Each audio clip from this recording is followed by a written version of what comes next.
Tonight on CTV News, courting trade with India. Canadians and British Columbians will only benefit from a close relationship with India. Which BC industries India is most interested in? David Eby addresses concerns about cozying up to the country. I would never ask my staff to do so, but I chase people down. I catch them, I hog tie them. The staggering impact of crime on BC businesses, how some merchants are taking matters into their own hands. She took my money for a ticket. She's not giving me the ticket. Did a Richmond travel agency defraud its customers? RCMP are investigating complaints in a story CTV first broke.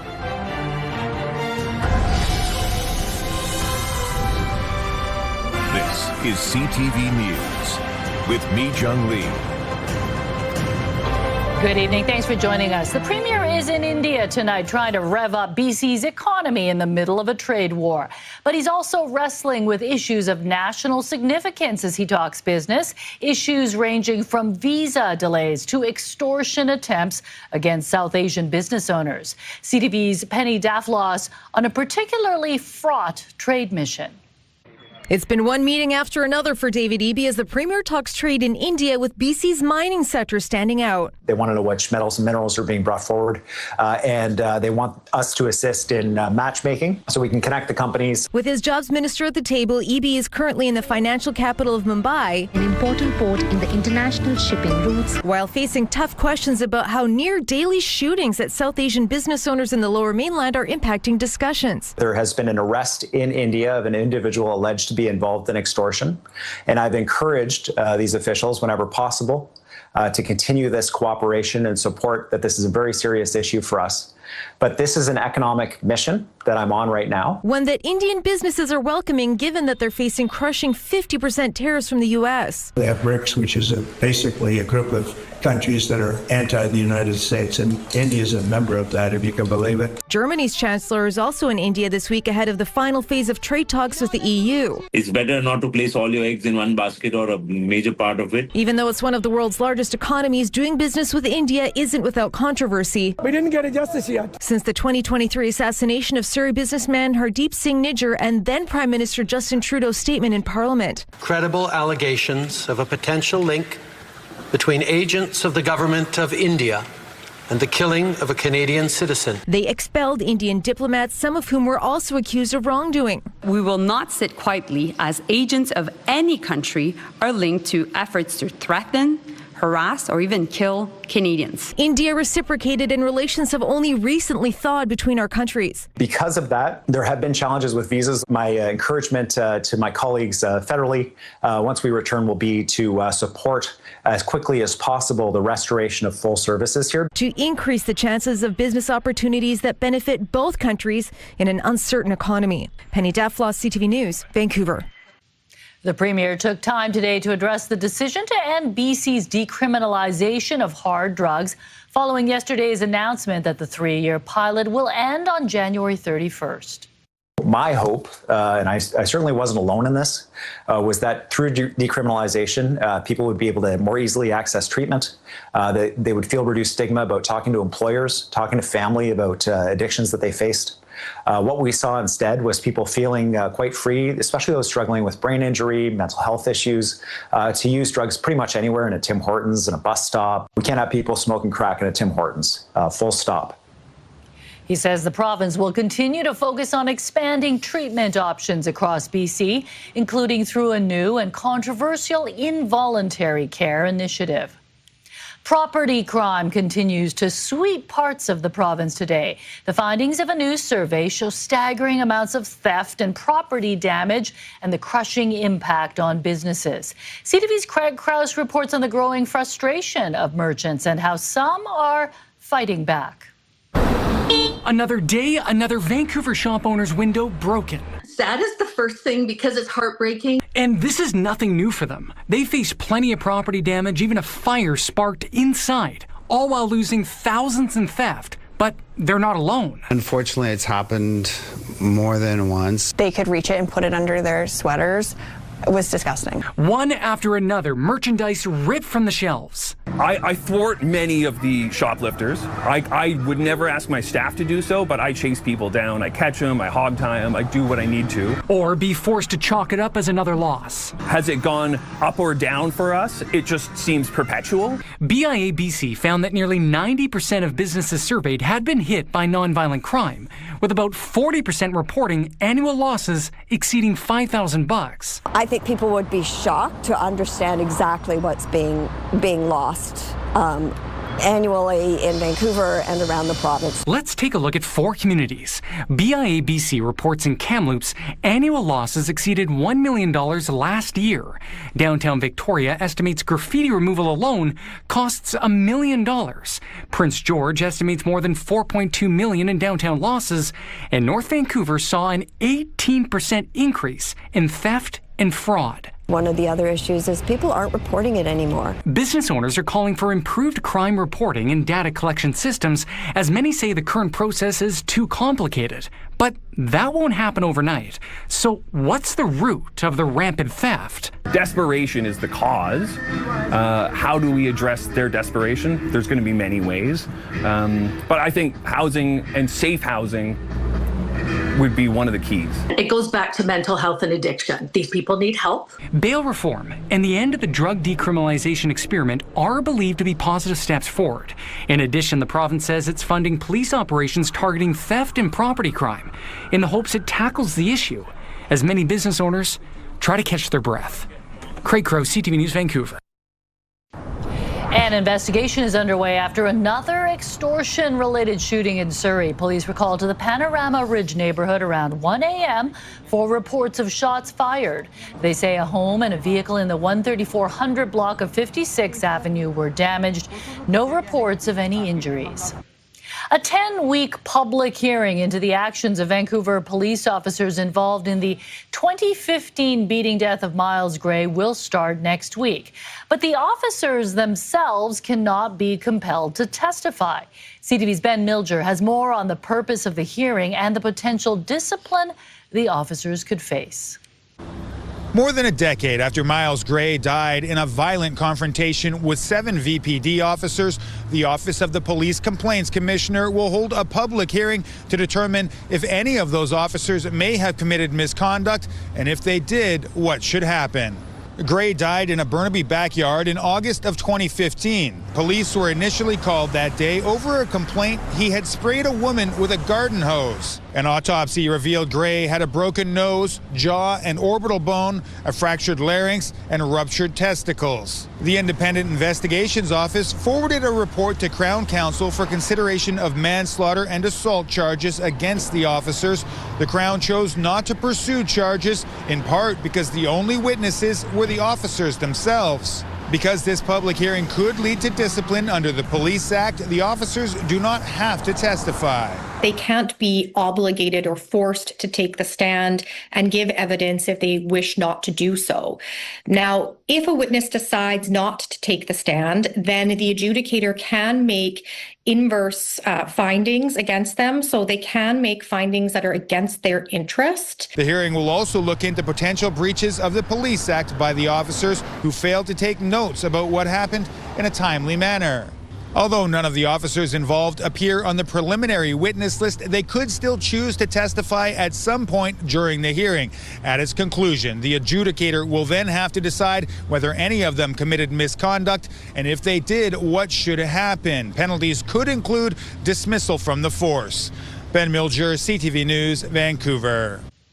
A Maple Ridge City Councillor is facing 4 sexual assault charges involving 2 complainants. The BC Prosecution Service says the charges against Ahmed Youssef include 3 counts related to 1 complainant, with 1 additional count involving a second. The councillor has been on leave since last May, when a special prosecutor was appointed.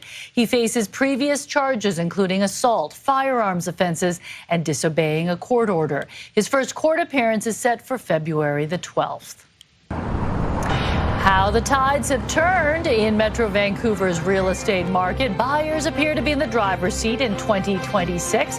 But how long will that last? A look at what's in store for the year ahead in just a moment.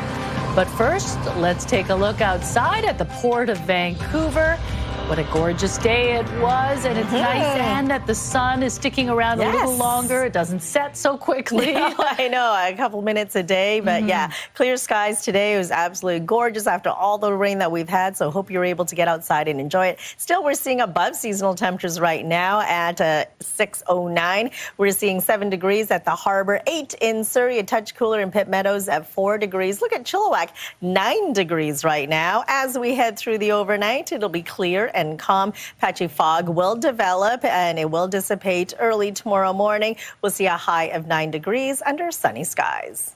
CTV Weather brought to you by Expedia Cruises, customizing dream vacations with unbelievable value. Call or learn more at expediacruises.ca. And sunny right through until the weekend into next week. I've got your full forecast coming up. And just like you told me yesterday, I did bring my sunglasses, and I did need them today. Yes, you definitely did, and you'll have to keep them handy. All right, thanks, Anne. The luster has faded from Metro Vancouver's once red-hot real estate market. A new report shows how much prices have dropped, with buyers and sellers in a stalemate. As CTV's Dimitra Maragos reports, the industry is hoping things turn around this year.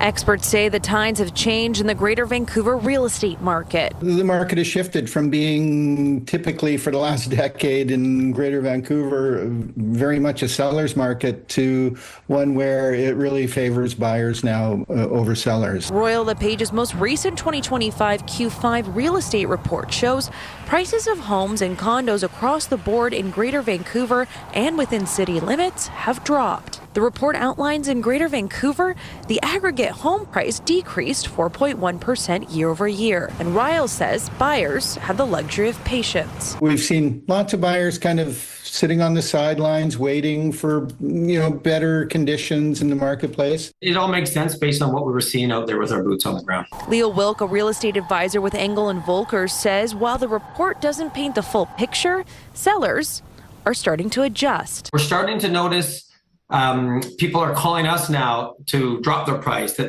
people are becoming more realistic with pricing, and that seems to be the theme of 2026. Wilk adding this new market creates more balance between buyers and sellers. This market is what it is now, probably what a market should be. But what caused Greater Vancouver's housing market to soften? Royal LePage citing economic uncertainty, meaning buyers remained cautious due to tariffs and broader geopolitical factors. The amount of uncertainty in the marketplace has an effect on buyer psychology. Both Riles and Wilk say they have started to see small shifts that make 2026 more optimistic. Riles says their data shows interest rates may have hit their floor, enticing buyers to come back to the market. Bank of Canada has been pretty clear that they've probably come to the end of their cycle with respect to interest rates coming down. And Wilk says the data aligns with what he's seeing in real time. I've spent the last 2 weeks just running around showing all of our properties because we're getting an influx of calls. Dimitra Maragos, CTV News, New Westminster.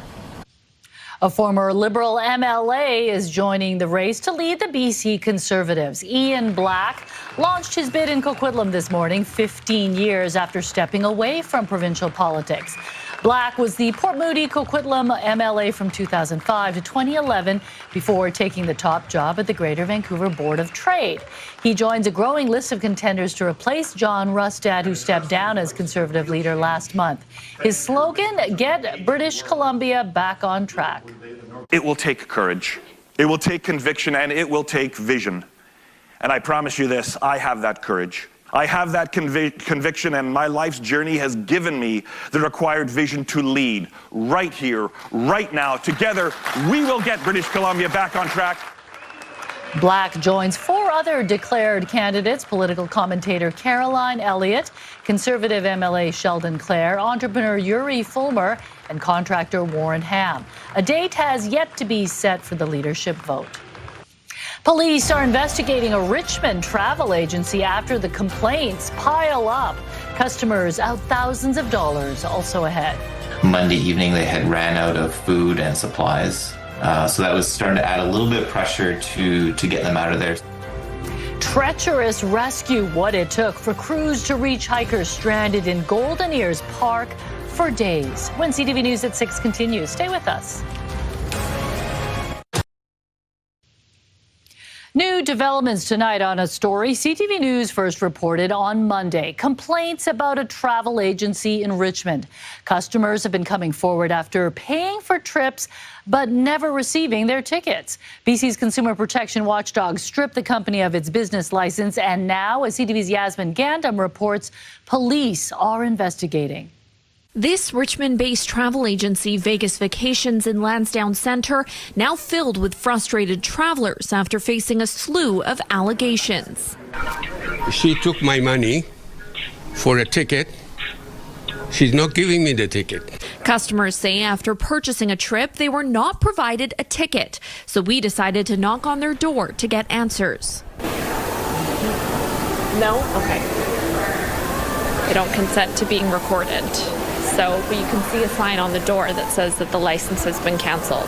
Consumer Protection BC canceled the license after Vegas Vacations failed to submit financial statements to them.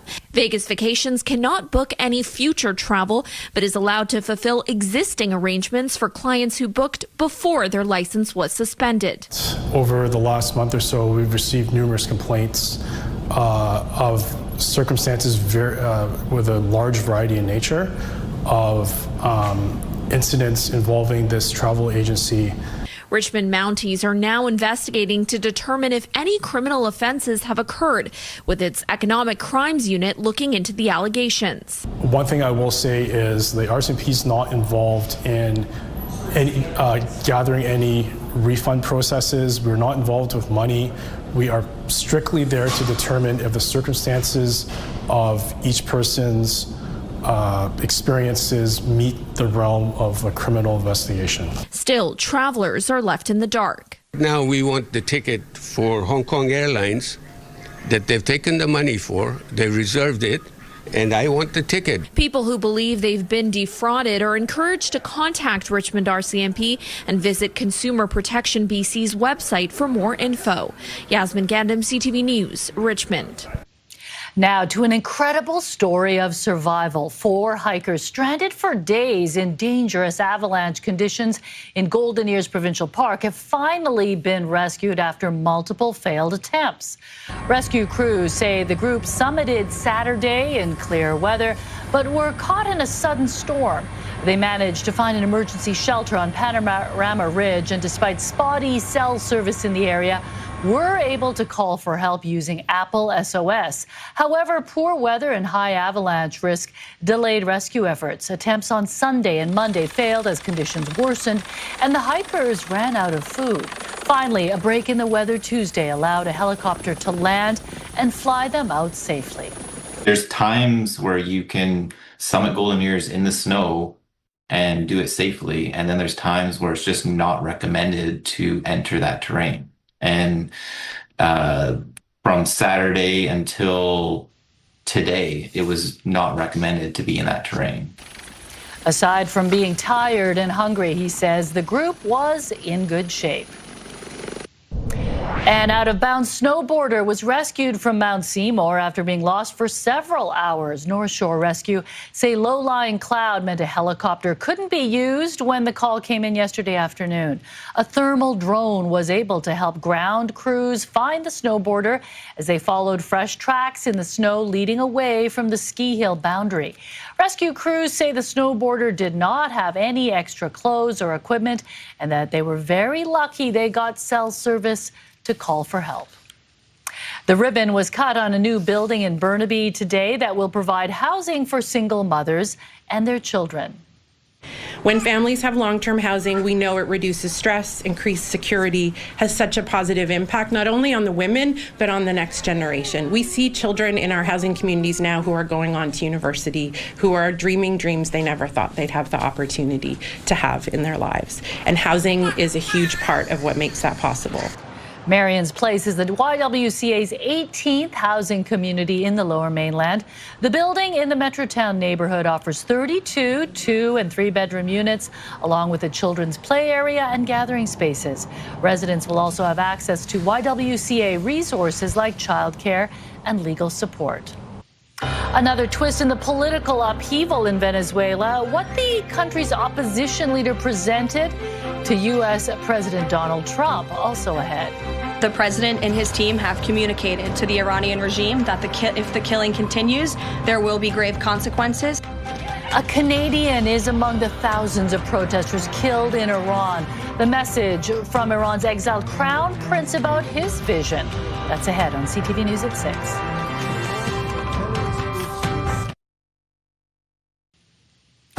It's already mid-January, and the third weekend of the year brings a variety of activities and events to check out around Metro Vancouver. We've got a full list on our website, ctvnewsvancouver.ca.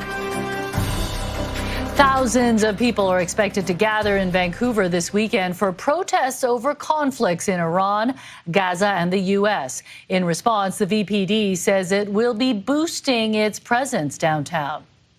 These tend to draw various people with various viewpoints who come together at different gathering spots throughout the city, and they don't always agree.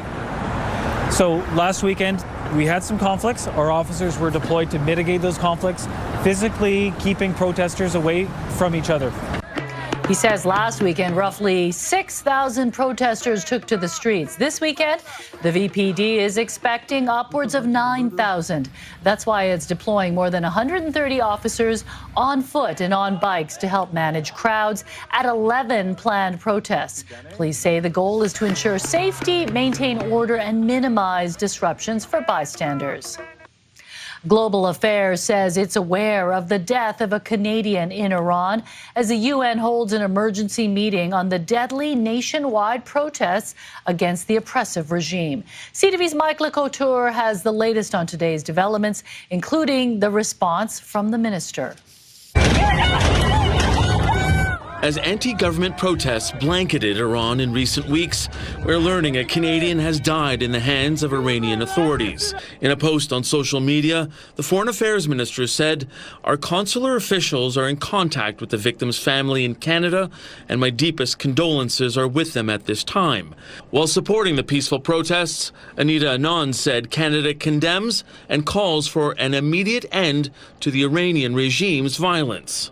According to some estimates, at least 2,500 people have been killed since the Iranian regime began cracking down on protesters. The White House says 800 executions were scheduled for today, but President Trump has been given assurances they will not happen.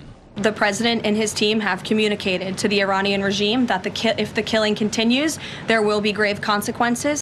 Perhaps a glimpse of some of those consequences, the U.S. Treasury Secretary announced sanctions against key members of the Iranian government. Iran's leaders have brutally responded to peaceful demonstrations with violence, from mass shootings in the street to attacks on wounded victims in hospitals. In an apparent appeal to the Trump administration, a video message from the exiled Crown Prince of Iran laid out his aspirations for the country if the current regime is toppled. A free Iran will work with regional and global partners to confront terrorism, organized crime, drug trafficking, and extremist Islamism. Well, that can only happen if the Islamic Republic is ousted.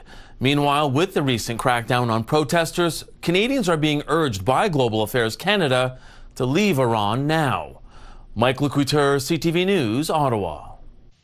There's still no breakthrough in reducing tariffs on canola and seafood products, but Canada and China have signed trade and economic cooperation agreements to boost exports. I believe the progress that we have made in the partnership sets us up well for the new world order. Prime Minister Mark Carney received a warm welcome from various Chinese leaders who say bilateral relations have hit a turning point. Agreements signed today pledge greater dialogue in areas including forestry, tourism, culture, and food safety. On energy, the pact recognizes Canada as an important potential partner in oil, gas, and renewable energy. Carney will meet with President Xi Jinping tomorrow. Venezuelan opposition leader Maria Corina Machado met with Donald Trump at the White House today, where she said she presented the U.S. president with her Nobel Peace Prize medal.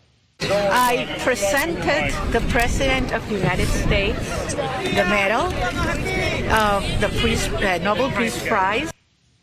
Trump has declined to endorse Machado as the new leader of Venezuela. Instead, he chose that country's vice president. Trump has long been public about wanting the Peace Prize. The Nobel Committee, however, says the prize is not transferable. A medical emergency in outer space. Astronauts cut short their mission. Why they had to come back to Earth early. Also ahead. We like to kind of monitor the progress of wrecks. Diving to the bottom of the ocean floor. Missions to understand the casualties of Vancouver Island's rugged coast. That's ahead.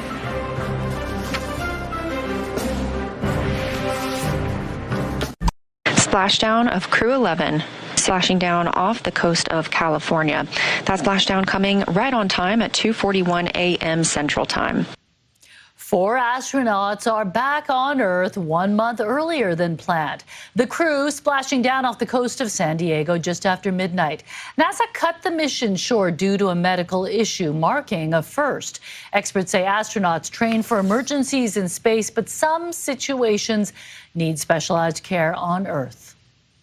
Basically, the condition might be something that requires an urgent further assessment or specialized assessment, which the ISS does not have, or even specialized management. They would then consider even an immediate deorbit if that was needed, but in this case, an evacuation. NASA says the crew member in question is doing fine.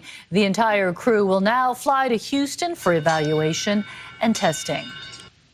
Vancouver Island has an extensive maritime history, with many of the ships that worked our waters now lying at the bottom of the ocean. This weekend, divers visited one of those wrecks to see what's left of the vessel. Here's CTV's Brendan Strain with what they found.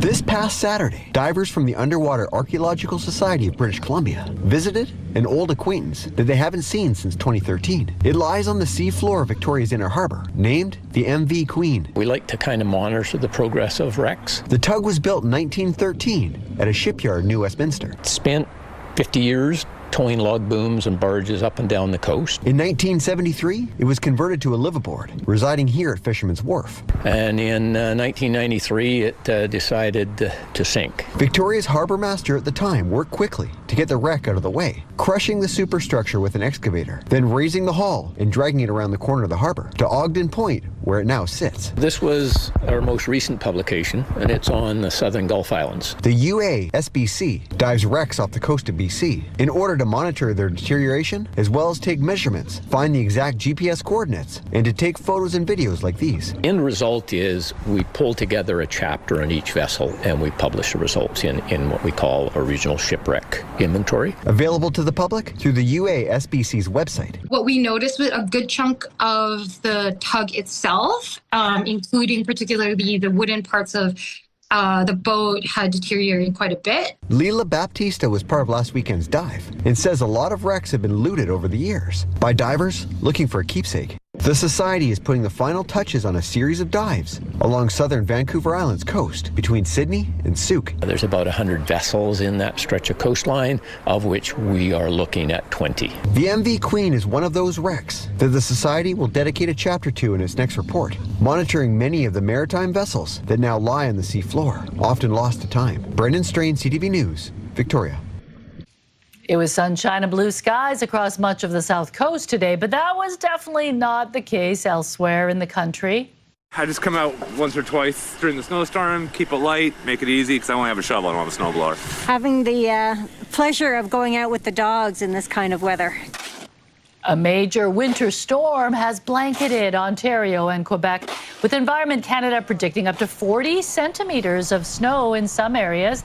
The heavy snow is creating treacherous travel conditions on the roads, on public transit, and at airports. Authorities are urging drivers to plan accordingly, drive safely, and not leave their home unless they really need to. And quite a contrast here.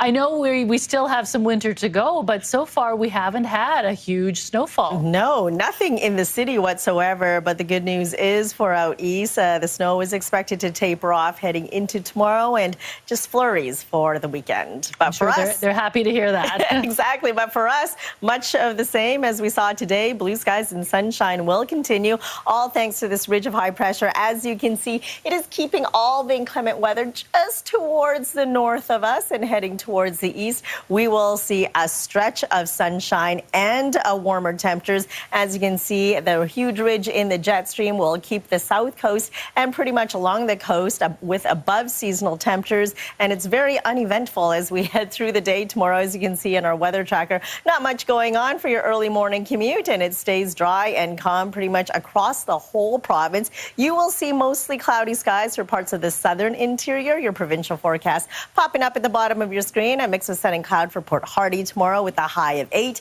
It'll be clear and calm. You'll warm up to 9 degrees for Campbell River and Comox. Blue skies and sunshine for the South Island from Tofino right down to Victoria with temperatures between 8 and 11. Sunny skies for the Sunshine Coast with a high of 9. Same story up the Sea to Sky Highway for Squamish. 9 degrees, a touch cooler in Whistler. You'll see a high of 4. And for us across the Lower Mainland, lots of sunshine in store. It's all good in our neighborhood with temperatures between 9 degrees near the water, 11 degrees further inland. Saturday and Sunday looking nice and bright. Double-digit highs for Saturday at 10 degrees. 9 degrees for Sunday. On Monday, we'll see a mix of sun and cloud. And then it clouds over for Tuesday and Wednesday, but still we'll see some sunny breaks in there with temperatures between 7 and 8. And then Thursday, we'll see overcast skies with a high of 7. CTV weather brought to you by Expedia Cruises for air, land, and sea vacations. So nice and bright as we head into the weekend. Definitely patio weather. Get outside and enjoy it. It'll be great for your dragon boating on the weekend. Yes, because we've had some very soggy weekends. I'm looking forward to being out on the sunshine on the river. So, yeah, it's a great forecast, Ann. You're welcome. All right. Thanks a lot.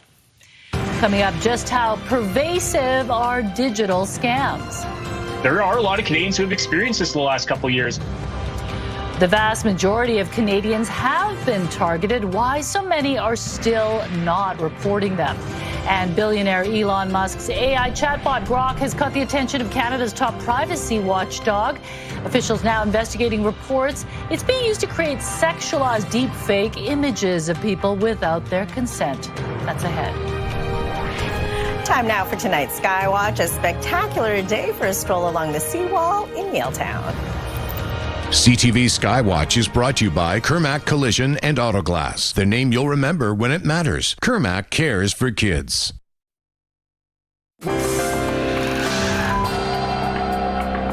Here's a look at today's markets. The Canadian dollar down, trading for 71 cents to the American dollar. Oil lost $2.80, closing at 59.08 cents a barrel. Gold lost $12 today. And the TSX and the Dow Jones both ended the day higher. TSX up 112 points. The Dow up 292 points. BC's Agritech sector is getting a nearly $660,000 boost to support new technology and training programs aimed at strengthening the province's food security. We are hoping that we can increase our imports from British Columbia by 25%, meeting, of course, the global demand for our high-quality products, but also filling bellies here right in British Columbia. The funding will help Delta-based Windset Farms develop a smart farming system that uses sensors to monitor plant stress. It will also train more than 350 people in drought-resilient farming and robotic weeding through programs at KPU and UFV. The money comes from BC's Agritech Innovation Centre, industry partners, and in-kind contributions. A new crime study reveals a majority of Canadians have been targeted by scams. The data from the Angus Reid Institute found more than 4 in 5 Canadians say they've been contacted by scammers online or over the phone. And 30% of those people admit they had money or personal information taken from them as a result. Canadians who are 60 and older are nearly twice as likely as those between the ages of 18 to 29 to report falling for a scam. This is something that's happening pretty widespread. It is not just you that's getting those phone calls and those text messages and those emails of people trying to attempt to take your money or potentially your personal information. That there are a lot of Canadians who have experienced this in the last couple of years. In 2024 alone, Canadians lost more than $638 million. But that total only includes cases reported to the Canadian Anti-Fraud Centre. Authorities estimate just 5 to 10% of fraud is actually reported, meaning the real losses are much more. Anyone who's been targeted is urged to report it to police, their bank, and the Anti-Fraud Centre. Canada's Privacy Commissioner is expanding his investigation into X after global backlash over Grok, the platform's chatbot. It's being used to generate explicit images of real people without their consent. CTV's Rachel Aiello looks into AI privacy concerns and what it means for Canadians. The Privacy Commissioner is looking into whether billionaire Elon Musk's site X and xAI, the artificial intelligence company responsible for the platform's Grok chatbot, are violating federal law. Canada's top privacy watchdog is expanding an ongoing investigation into X and the social media site's use of Canadians' personal information to train AI models. In light of growing global concern over the platform's AI chatbot Grok being prompted by users to produce non-consensual, explicit, or sexualized images of real people. The commissioner said he decided to expand his investigation to address this issue, given its importance and the potential serious harms that it may cause to Canadians. Privacy legislation as it is currently on the books will not protect you if someone grabs your imagery online, runs it through an image generator like Grok, sexualizes it, and then shares it with their followers. Elon Musk companies were informed about the widening probe into whether X and xAI obtained consent to use Canadians' data to create deepfakes yesterday. The same day, xAI announced it would limit Grok's ability to generate explicit images. The federal minister of AI says while Canada isn't considering banning X, there's a government bill before Parliament proposing to amend the criminal code to crack down on deepfakes. Rachel Aiello, CTV News, Ottawa. Sprawling betting scheme. More than a dozen college basketball players in the States charged over rigged games. That's still ahead tonight. Plus, Big Bear. Adam finds out how a Victoria woman's unexpected companion is just another example of her moving forward in life with fun. Next on the Sawatsky Sign Off. Right now, here's Carrie with a preview of Your Morning Vancouver.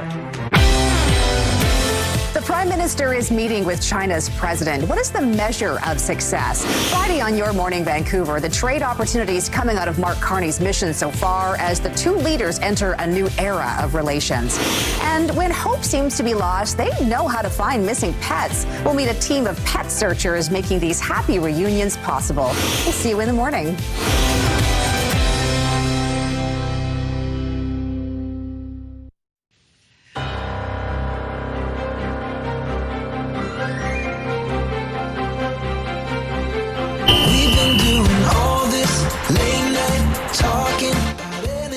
The wait is over for Harry Styles fans after the British singer-songwriter announced his first new album in 4 years. Kiss All the Time, Disco Occasionally will be released on March 6th. Styles shared the news today on Instagram along with the album's cover art, which features him in a wooded area at night beneath a disco ball. U.S. federal prosecutors have charged 20 people, including former college basketball players, in an alleged scheme to fix games. We allege an extensive international criminal conspiracy of NCAA players, alumni, and professional bettors who fixed games across the country and poisoned the American spirit of competition for monetary gain.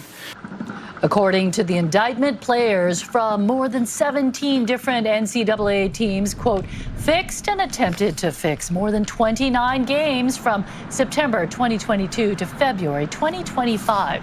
The charges include wire fraud, bribery, and conspiracy. The indictment follows an NCAA investigation that led to at least 10 players receiving lifetime bans. The Vancouver Giants do a teddy bear toss, but here's a new spin on the idea.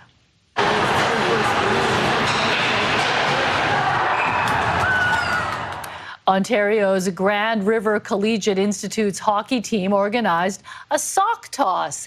In all, the team collected about 1,200 pairs of socks. They were donated to Ray of Hope, a group that helps people experiencing homelessness and poverty. Glad you clarified. I was thinking people were taking off their socks and throwing them on and throwing on their the stinky ice. socks. Yeah, Gotta be washed and dried and folded. It just doesn't look as dramatic as all the teddy bears. You need a lot more socks to fill the rink. Definitely. Anyways, it's a good idea. Okay, a lifelong Seahawks fan from the Okanagan is turning heads with an incredible display built entirely from soda boxes inside the grocery store where he works. Eric Valkenburg works at the Save-On Foods in Kelowna and is known for large, elaborate creations. He built this massive display using roughly 1,500 boxes. The tribute has drawn crowds of curious shoppers, plenty of photos, and of course, Seahawks fans. He says he's been planning this display for the better part of 8 years. My goodness. How does he actually get his job done? For sure. He's been sketching that for 8 years. The reveal of the hop up top was amazing for me. That's incredible. What if you need a box of pop, though, right in the middle? Nope. It's like Jenga. You move can't along, pull it out, go to another store. You got to tap it first. Yeah. All right, Kevin, what's coming up tonight at 11:30? Well, Mi Jung, just coming in a few minutes ago, Abbotsford police say someone was murdered this morning at a hotel. One man was arrested and is in custody. Homicide investigators have taken over the case. We'll bring you the very latest at 11:30. Plus, a prolific offender has been terrorizing businesses on Vancouver Island. Officials in Nanaimo say the man has nearly 200 criminal convictions, yet continues to be released back on the streets. We'll hear from local politicians on why they believe the system is failing and their renewed calls for more involuntary care. All right, busy night for you. Thanks, Kevin.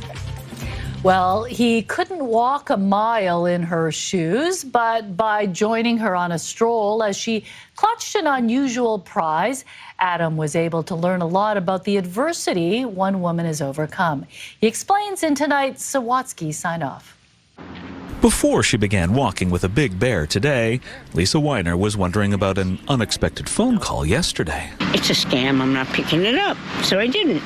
And then today I got the same phone call and I thought, well, geez. So Lisa answered, and the voice on the other end of the phone told her that she'd won the contest she'd entered last month. I was so elated. Why not? You know, I don't care if I win a pair of socks. It's exciting. So Lisa decided to walk over to collect her prize before discovering just how big it was. First it was, okay, here we go. Do I have the nerve? And then I realized, who wouldn't love to see a stuffed bear?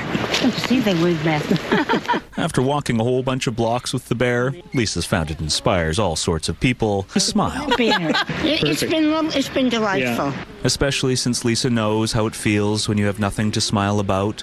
Like when she was living in San Francisco during the 80s and lost so many male friends she had to stop counting. I lost my reason for breathing, quite frankly. Until she found that how she responded to tragedy was a choice.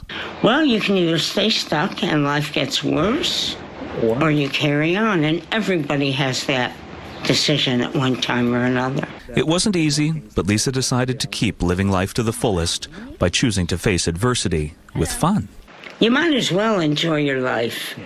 Like when she struggled to figure out who she was after retiring, Lisa decided to pick up an instrument she hadn't played since she was a child and join not one, but 2 bands. That's me in the orange jacket. And then, while enduring debilitating cancer treatments, Lisa chose to focus on making her healthcare team laugh. I'm convinced that laughter is a good medicine. And now that she knows how happy a big bear can make her and other people feel, Lisa's planning to pay it forward by presenting it to one of the little people in her life. I'll send it to her, and she'll love it. Adam Sawatsky, CTV News, Victoria.